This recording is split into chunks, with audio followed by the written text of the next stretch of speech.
So that man will need double grace to rule. The same song we are singing, we sang 10 years ago. Si uchawi ni maombi. That song is very sensitive. End of flashback. Tumejaribu Ruto sasa tena. Sasa yeye ndio kuharibu zaidi. Afadhali Moi. Sasa hata tuone ni vitu gani yenye watatufanyia hapa. Hata afadhali Moi wafufue Moi asimame kwa nini? Afadhali hata Moi arudi ama Kibaki. Sasa hivi wamemuimbia Rais Ruto. Hasla, hasla. Rais nisikie, hawakupendi. Usipowapa kile wanachotaka, wembe ni ule ule, watakunyoa hao watu. Moments later.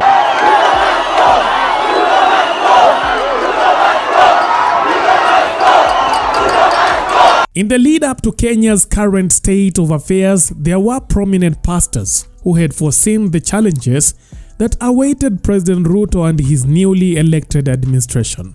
These prophetic warnings, initially met with skepticism by many Kenyans, are now hauntingly accurate in hindsight.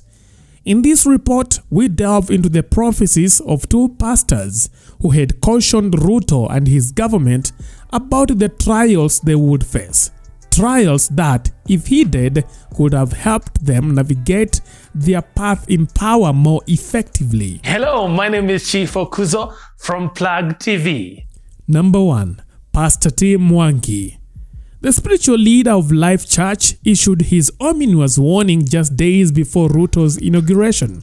Speaking at a conference, Pastor T. Mwangi unveiled a series of spiritual insights, emphasizing that nothing in life occurs by chance.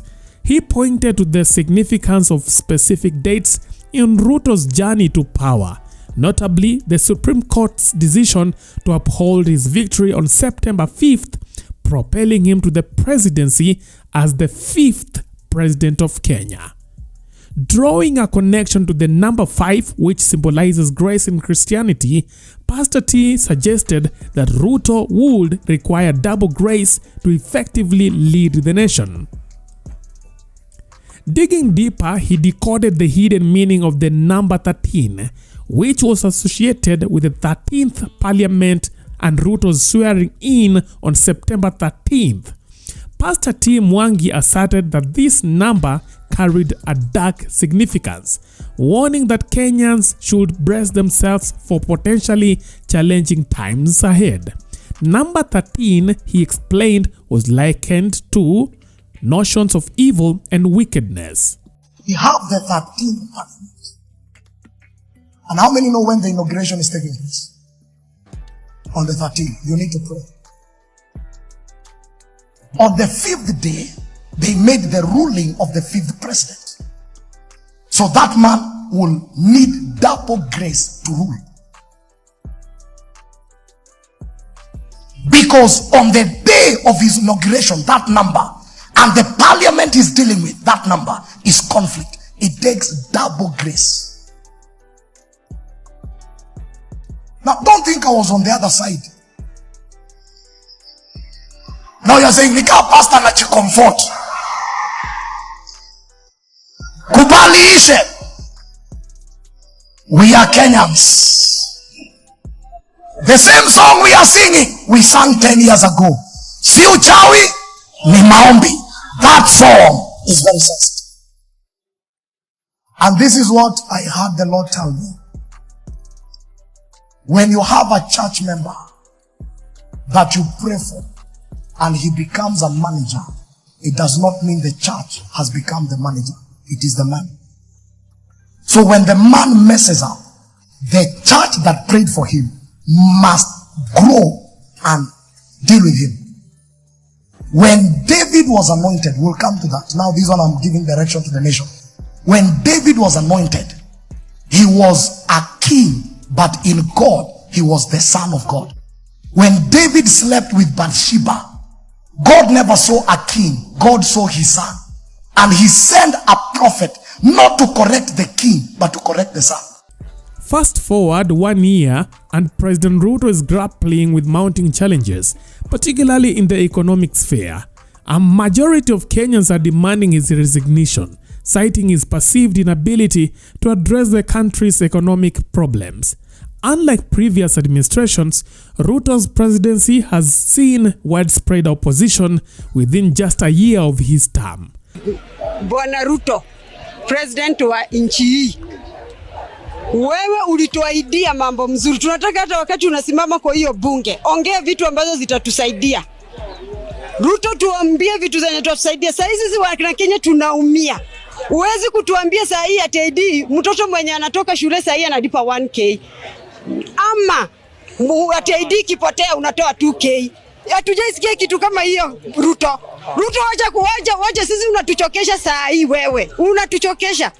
Pastor T's prophecy about the need for double grace seems hauntingly prescient in this context. The 13th parliament responsible for implementing crucial policies in the country appears to validate Pastor T's warning regarding the number 13.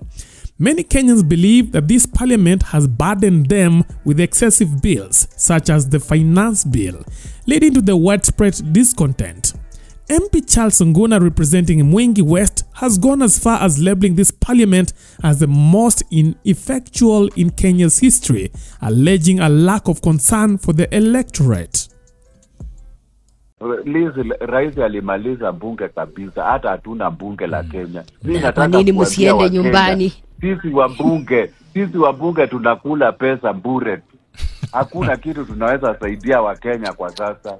Hata tukimake policy. Hata tukimake policies zote zitaenda kungeuziwa State House. That is really dangerous, mheshimiwa. Hakuna haja ya kuwa na bunge Kenya. Including kesho unasema kipenga kipulizwe na muende home. Kila mbunge aende nyumbani. Hakuna kitu tumesaidia Kenya nao.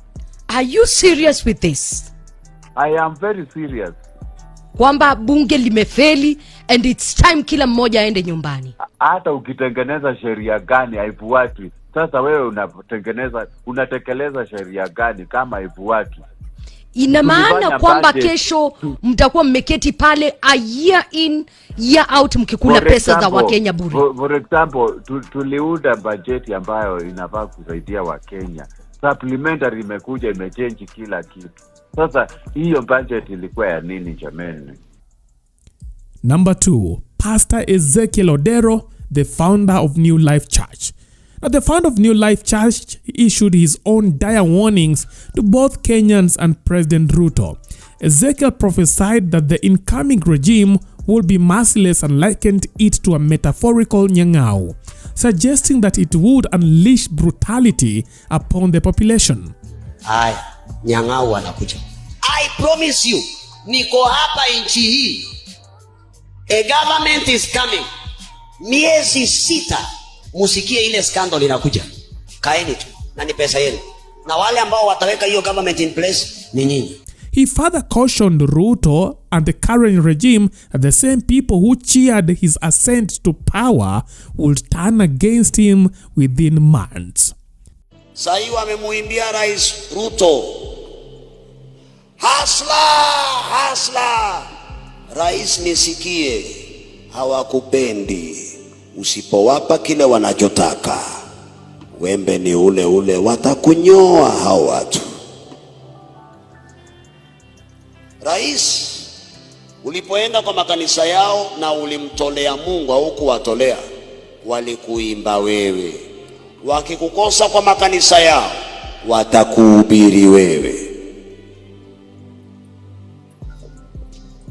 Ubaya wangu ni huo tu.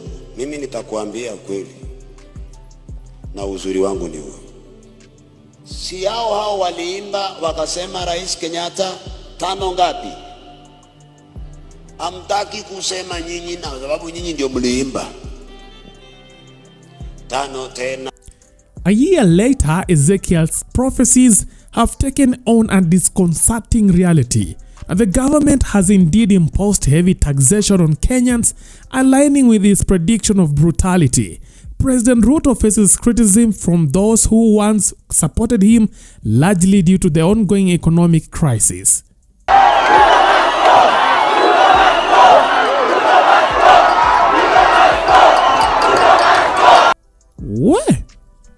Where? These chilling prophecies from Pastor T. Mwangi and Ezekiel have left their followers astounded and in some cases filled with regret over their choice of leadership. And nakwambia, probably if the government would have listened to these two pastors, probably they would have gotten solution na tungekuwa tunapitia kile ambacho tunapitia hapa. Anyway, what are your thoughts? Leave your thoughts in our comment section. That is it for now. Thanks for watching. Let's meet next time. Bye-bye.